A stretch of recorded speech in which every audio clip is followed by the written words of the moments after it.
Welcome Imran भाई, television पे join किया सीनियर रहनुमा सीनियर सियासतदान MNA पाकिस्तान पीपल्स पार्टी की शाहिदा रहमानी साहबा मेरे साथ है। मैं आपको वेलकम करता हूं अपने शो में।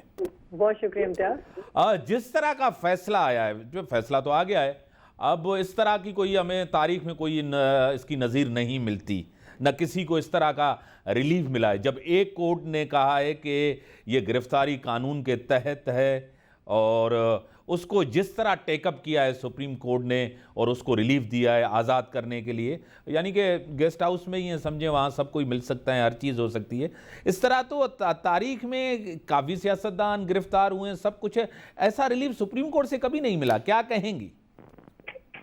देखिए इम्तियाज, ये पूरी कौम देख रही है कि इस टाइम जो चीफ जस्टिस ऑफ पाकिस्तान है वो किस तरीके से एक पार्टी को सपोर्ट कर रहे हैं। एक पार्टी के वो खुद जो है सपोर्टर बन के सामने उभरे हैं, क्योंकि जिस तरह उनके फैमिली और वो खुद इन्वॉल्व हैं, तो अब वो पार्टी बन चुके हैं। उन्हें तो असूलन मैं समझती हूँ कि रिजाइन कर देना चाहिए, अपने ओहदे पे नहीं रहना चाहिए, क्योंकि किसी भी जज को के लिए ये है कि वो किसी का भी साथ ना दे, वो इंसाफ पर वो करें फैसले। लेकिन इस तरीके से जब आप करते हैं तो आप बाइस्ड हो जाते हैं, और बाइस्ड होने के बाद आप उस मनसब पे बैठने के लायक नहीं होते। और ये पहले दिन से पता चल रहा था कि, और आप ये देखेंगे कितनी उजलत के अंदर बेंच बनाया गया, कितनी उजलत में बुलाया गया, कभी किसी को ऐसा फैसिलिटेट किया गया। चीफ जस्टिस साहब पूछ रहे हैं, आपको देख के बड़ी खुशी महसूस हो रही है, वेलकम कर रहे हैं, फिर उनके लिए फैसिलिटेशन दे रहे हैं, वो उनके लिए पीछे चले जा रहे हैं। कभी ऐसा चीफ जस्टिस साहब कर सकते हैं कि एक मुजरिम जो कि जुर्म किया है, जिसकी हवाले से उसकी गिरफ्तारी की गई है, इससे पहले भी नैब के हवाले से नैब ने जो पॉलिटिकल विक्टिमाइजेशन की पाकिस्तान पीपल्स पार्टी की लीडरशिप को, जो सदर पाकिस्तान रह चुकी थी, और ना सिर्फ ये बल्कि उनकी फैमिली को, उनकी सिस्टर को, मोहतरमा फयाल तालपुर साहबा को किस तरह चांद रात को घसीट कर एक खातून को ले जाया गया और कितने बख्तरबंद में बैठा के 60-60 दिन 90 दिन के रिमांड लिए गए। और क्या वो इस मुल्क के शहरी नहीं थे? क्या वो इस मुल्क के बाइज्जत लोग नहीं थे? जिसपे और सारे मुकदमात झूठे थे। आज सच्चे मुकदमात को जिस तरीके से इन्होंने लूटा है, जो लूट मार की, जो मलिक रियाज के साथ उन्होंने बार्गेनिंग की, प्ली बार्गेनिंग, और वो सारी ऑडियो वीडियो हर चीज मौजूद है, शवाहिद मौजूद है। उस पर चीफ जस्टिस साहब अगर इस तरह कर रहे हैं तो उन्हें रिजाइन करके आना चाहिए, पार्टी में उनको अपना ओहदा लेना चाहिए। आपको पता है कि कभी तारीख में ऐसा नहीं हुआ। टीटीपी ने किया था, दूसरा तहरीक इंसाफ ने JHQ के ऊपर हमला किया, कोर कमांडर का पूरा घर जला दिया, पाक फौज के खिलाफ जो नारेबाजी हुई वो आपके सामने खुल्लम खुल्ला ये गद्दारी में आता है, मुल्क दुश्मनी में आता है। 75 साल में कभी दुश्मन भी ये नहीं कर सके। क्या कहेंगे? देखिए, नॉट ओनली पाक फौज, हमारे जितने कौमी असासे थे उनके ऊपर हमले किए गए। पेशावर में जो कुछ हुआ, लाहौर में जो कुछ हुआ, और जो कुछ हमारे लॉ एनफोर्सेस के नाफिज करने वाले जवानों के साथ हुआ। मेरी अपनी गाड़ी पे हमला हुआ है, परसों रात को मैं निकली थी एयरपोर्ट जाने के लिए। तो हम लोग जो है यानी जो आम शहरी थे, ना किसी चीज में थे, रास्ता आने जाने में मरीजों को उतार के मारा, एम्बुलेंस जलाई गई। इससे पहले इतनी बर्बरियत, इतनी दहशतगर्दी, इस पर तो चीफ जस्टिस साहब को 100 मोटो लेना चाहिए था कि ये मुल्क में क्या दहशतगर्दी मचा रही, कोई कानून से बालातर नहीं। लेकिन वो जिस तरह, यही एक वाहिद सहारा था, और जिसपे अभी आपने देखा कि एक ऑडियो भी आ चुकी है कि जिसमें इमरान खान साहब कस्टडी के अंदर, जेल और नैब कस्टडी में बात कर रहे हैं मुसर्रत जमशेद चीमा साहिबा से, और कह रहे हैं कि सुप्रीम कोर्ट जाओ। तो इसका मतलब है सुप्रीम कोर्ट फैसिलिटेटर है ना।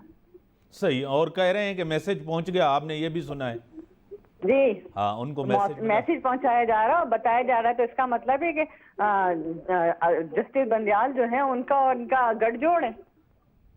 मतलब तो अब आगे चल के मुल्क के अंदर क्या, मतलब तो आपको पता है कि मैशियत आपके सामने है, जमहूरियत आपके सामने है, सिस्टम आपके पास है, इदारों का आपके सामने है, सब लोग गिरफ्तार होते हैं, सब कुछ होते हैं। एक पार्टी को इतना कुछ उन्होंने 2 दिन, ये 9 तारीख हमेशा तारीख में याद की जाएगी। और जब भी PTI का जिक्र आएगा, JHQ और कोर कमांडर का ज़रूर, और जिना हाउस ज़रूर होगा कि इनके ऊपर हमला हुआ, ये तारीख में कभी इसको हम भूल नहीं सकते।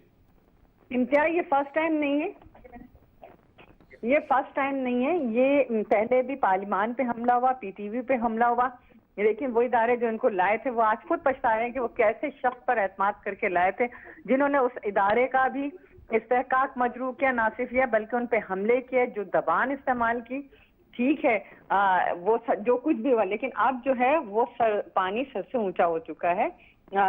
अदलिया का वकार जो है वो मजरू होता जा रहा है। पहले ही हमारा जो इंसाफ का सिस्टम है वो जवाल पे है और अब मजीद जवाल पजीर है। तो कभी इस तरह नहीं हुआ, एक केस में अगर हमारी लीडरशिप बरी होती थी तो दूसरे केस में वहीं से गिरफ्तार करके ले आते थे। नॉट ओनली, और भी बहुत सारी केसेस ऐसे हैं, लेकिन यहाँ तो ला के अदलिया अगर फैसिलिटेटर बन गई, जिस मुल्क में इंसाफ नहीं होगा, इंसर्जेंसी होगी।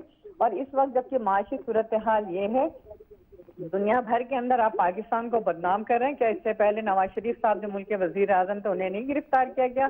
और उनके साथ जो सलूक किया गया, मोहतरमा बेनजीर भुट्टो साहबा ने सारी जिंदगी कोर्टों को, अदालतों को, झूठे मुकदमात को फेस किया। जनाब आसिफ अली जरदारी साहब ने सारी जिंदगी झूठे इल्जाम को फेस किया। और इसी तरह अभी हमारी पूरी लीडरशिप के ऊपर मुख्तलिफ केसेस थे और रोज गिरफ्तारी होती थी घरों में। क्या आप आगा सिराज दिरानी का भूल गए?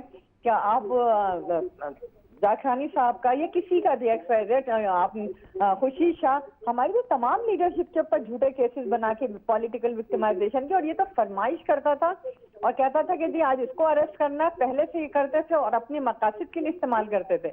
और आज जो है इनको इतना फैसिलिटेट किया जा रहा है, इनफ। बड़ी मेहरबानी, आपने टाइम दिया। आज मेरे टेलीविजन पे ज्वाइन किया है मारूफ कानूनदान है, पाकिस्तान सुप्रीम कोर्ट बार के प्रेसिडेंट रह चुके हैं, नून लीग के रहनुमा हैं, एडवोकेट यासीन आज़ाद साहब मेरे साथ हैं। मैं आपको वेलकम करता हूं अपने शो में। Thank you sir. सर, आज का फैसला खान साहब की गिरफ्तारी को गैर कानूनी करार दे दिया गया, इसकी तारीख में कोई नज़ीर मिलती है ऐसे फैसले की? सर, पहली बात यह है कि इमरान खान साहब को जो वो गेट इस्तेमाल करने की इजाजत दी गई जो ऑनरेबल सुप्रीम कोर्ट की जज साहिबान इस्तेमाल करते हैं। 2012 में जब राजा परवेज अशरफ साहब वज़ीर आज़म बने तो उनके खिलाफ कंटेम्प्ट प्रोसीडिंग हुई। तो उनकी रिक्वेस्ट यही थी कि मुझे जजेस गेट से अंदर आने की इजाज़त दे दें, लेकिन ऑनरेबल सुप्रीम कोर्ट ने उनको जजेस गेट से अंदर जाने की इजाज़त नहीं दी और वो एक आम आदमी की हैसियत से जाके सुप्रीम कोर्ट अटेंड करते रहे। वो उस वक्त वज़ीर आज़म पाकिस्तान थे। लेकिन आज एक आदमी को जिसके खिलाफ केस था उसको जिस अंदाज में बुलाया गया और फिर जजेस गेट इस्तेमाल करने का इजाज़त दी गई, वो बात मेरी समझ में नहीं आती। नंबर 1। नंबर 2, जो कुछ फर्ज करें, इस्लामाबाद हाई कोर्ट ने उसकी गिरफ्तारी को कानूनी डिक्लेयर किया, उसके खिलाफ एक अपील गई ऑनरेबल सुप्रीम कोर्ट में। अमूमन जब अपील फाइल हो जाती है नोटिस होते हैं और दोनों फरीकों को सुनने के बाद कोई ऑर्डर दिया जाता है। आज के केस में मेरे हिसाब से ना तो अटॉर्नी जनरल को सुना गया, ना प्रोसिक्यूटर नेब को सुना गया, ना किसी को सुना गया, बल्कि चंद मिनटों के अंदर अंदर आपने इमरान खान साहब को कहा कि जो आपको इस्लामाबाद हाईकोर्ट से गिरफ्तारी हुई थी वो गैर कानूनी थी और आपने उनको रिलीज करने का भी ऑर्डर कर दिया और साथ में यह हुक्म भी सादर फरमा दिया कि कल इस्लामाबाद हाईकोर्ट में जाके आपको पेश होना है। मेरी 45 साल की प्रोफेशन में मैंने कभी भी इस अंदाज में किसी को रिलीज देते हुए नहीं देखा, कभी भी इस अंदाज में से इमरान खान साहब को रिलीज किया गया। लोग कहते हैं अदालत के हाथे से गिरफ्तार किया गया। मैं कभी भी इस बात को फेवर नहीं करता कि अदालत के हाथे से किसी को गिरफ्तार किया जाए, सही। लेकिन आपको मुलजम के कंडक्ट को भी देखना है कि जब जमानतदार से गिरफ्तार करने के लिए एजेंसियां गई तो उनका क्या असर हुआ वो आपके सामने है। क्या उस पर कोई सो मोटो एक्शन लिया गया कि एक आदमी किसी केस में इन्वॉल्व है और लॉ इन्फोर्सिंग एजेंसियां उसको गिरफ्तार करने के लिए जा रही हैं, वारंट भी कोर्ट ने नॉन अवेलेबल वारंट इशू किए हुए हैं, उन वारंट को एग्जीक्यूट करने के लिए जो कुछ हुआ, पेट्रोल बम फेंके गए, एजेंसियों में लोगों को मारा गया, पीटा गया, वो आपके सामने है। बाकी 3 दिन के अंदर आप ये खुद देख लें कि जो कुछ पाकिस्तान के अंदर हुआ और जिस तरह से कोर कमांडर GHQ पे हमले हुए, और इसके अलावा पब्लिक प्रॉपर्टी के अलावा गवर्नमेंट की प्रॉपर्टी को भी नजर आतिश किया गया, एम्बुलेंस को नजर आतिश किया गया। तो ऑनरेबल चीफ जस्टिस साहब ने प्रोसीडिंग के दौरान ये बात कही कि हमें आपको देख के बड़ी खुशी हुई, लेकिन कम अज कम इमरान खान साहब से ये तो पूछ लेना चाहिए था कि ये 3 दिन में जो कुछ आपकी वजह से हुआ, आप उस पर नादम भी हैं या नहीं। उनसे इस सिलसिले में कोई सवाल नहीं पूछा गया। और उसने ये भी कहा कि मुझे गिरफ्तार करेंगे तो इसी टाइप का एक्शन होगा, ये भी सबने तय किया। तो आप जो सूरत हाल है बड़ी अजीब सी हो गई। अब कल वो इस्लामाबाद हाईकोर्ट में पेश होंगे। इस्लामाबाद हाईकोर्ट में ऑनरेबल सुप्रीम कोर्ट की डायरेक्शन के मुताबिक जाएंगे। वहाँ पेशी का ऑनरेबल हाईकोर्ट ने क्या करना है, और आपका क्या ख्याल है कि जो कुछ 2 दिन के अंदर हुआ, जिस तरह एक इदारे के टॉप लेवल पे जो है ना लोगों ने जाके हमला किया, क्या उसकी कोई FIR दर्ज नहीं होगी? FIR दर्ज होगी, मेरा अपना अंदाजा है FIR दर्ज होगी। तो इसमें आज भी इमरान खान साहब घर नहीं गए, अभी भी पुलिस लाइन के अंदर ही हैं। और कल जो वो जाएंगे पुलिस एक ही निगरानी में पहले इस्लामाबाद हाईकोर्ट में जाएंगे। इस्लामाबाद हाईकोर्ट आगे क्या करता मुझे नहीं पता, लेकिन जो डिटेल, क्योंकि आर्डर कोई नहीं आया, लेकिन अखिल मंडुल्ला साहब के जो ऑब्जर्वेशन था वो मैंने देखा सुना, जिसमें उन्होंने कहा, इमरान खान को ये बात कही कि ये जो कुछ हुआ उसकी बराह रास्त जिम्मेदारी लीडर पे आयद होती है। इसके बावजूद उन्होंने सारे नहीं बोला, माजरत नहीं की। इसी दौरान प्रोसीडिंग में मैंने डिफरेंट इलेक्ट्रॉनिक मीडिया पे देखा, सही ऑनरेबल चीफ जस्टिस साहब के ये ऑब्जर्वेशन भी आया कि हमें भी मैसेज किया जा रहा है कि आपके घरों में हमला हो सकता है। आपके साथी ने मैसेज किया इसकी एक इंक्वायरी कर लें है, लेकिन जब GHQ पे हमला हो रहा है, कोर्ट मंडल पे हमला हो रहा है, तो ऑनरेबल चीफ जस्टिस साहब से जो आम मामला में 184 की कार्रवाई करते हैं, उस पर कार्रवाई क्यों नहीं हुई, और जिन लोगों ने अटैक किया उनसे क्यों नहीं पूछा गया, और जितने लोगों का नुकसान हुआ या जिन लोगों की जानें चली गई उसकी जिम्मेदारी किस पे आयद होती है, ये तो आने वाला वक्त तो बताएगा। लेकिन मैं ये समझता हूँ कि मेरा आइन ये कहता है कि पाकिस्तान के 23 करोड़ आवाम के बराबर के हकूक हैं, तो ये हकूक क्या आप आम कैदी को भी देते हैं जो इमरान खान को दे रहे हैं? ये सवालिया क्वेश्चन है, ये मैं नहीं कह रहा, ये पाकिस्तान के 22 करोड़ आवाम आप हमसे सवाल करने लगे हैं कि हमारी अदलिया क्या अमीरों के लिए अलग है और गरीबों के लिए अलग है। ये एक आम सवाल होने लगा। ये सोसाइटी के अंदर आप रहते हैं, आपसे भी ये लोग सवाल करते होंगे। तो मेरे नज़दीक जो सूरत हाल है वो कोई अच्छी नहीं है, और क्या हुआ क्या नहीं हुआ, कल क्या सूरत हाल होगी इस्लामाबाद हाईकोर्ट जाने के बाद, उसको मतलब मैं कुछ नहीं कर सकता। लेकिन फ़ौज पाकिस्तान के साथ जो कुछ हुआ वो इस चीज़ को कितना नज़रअंदाज कर सकेंगे नहीं कर सकेंगे मुझे नहीं पता। लेकिन आपको याद होगा कि आप कहते हैं कि फलां दौर में अदलिया पे हमला हुआ, और उसको आज दिन तक आप कहते हैं भूलने के लिए तैयार नहीं है। तो जुडिशल कमीशन के जब दरवाजे तोड़ेंगे तो क्या वो अदलिया पे हमला नहीं था? इससे पहले माजी में जितने भी सियासतदानों को आपने गिरफ्तार किया, किसी ने 10 साल जेल देखी, किसी ने 3 साल देखी। पहले दौरे हुकूमत में मियां नवाज शरीफ साहब को उम्र कैद की सजा हुई, बाद में अकामा के ग्राउंड पे आपने फारिग किया, बैठ कर वज़ीर आज़म वो JIT में जाके पेश होते रहे। तो मुझे सिंपल ये बता दें कि उस वक्त जो ये लीडर थे बड़े बड़े या प्राइम मिनिस्टर थे, जिनको JIT में आपने कहा कि जाके पेश हो जाए, और वो बैठ कर वज़ीर आज़म जाके पेश होता रहा।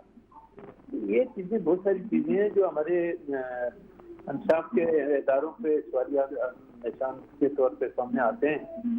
और मैं बगैर पहला झिझक, मैंने इससे पहले भी कहीं जगह पे ये आपने इंटरव्यू में ये बात कही, आज भी कहता हूँ कि ये सिलसिला खत्म होना चाहिए। यही वजह है कि लोग कहते हैं कि हमें इंसाफ नहीं मिलता।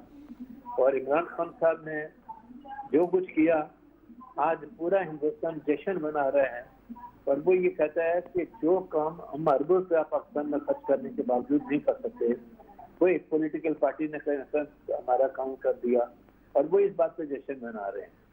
तो सवाल ये पैदा होता है कि क्या इमरान खान ने इदारों को नुकसान बचाया या फ़ायदा दिया? इमरान खान साहब ने पाकिस्तान के इस्तेकाम को मुस्तहकम किया या कमज़ोर किया? ये बहुत सारे सवालिया निशान हैं।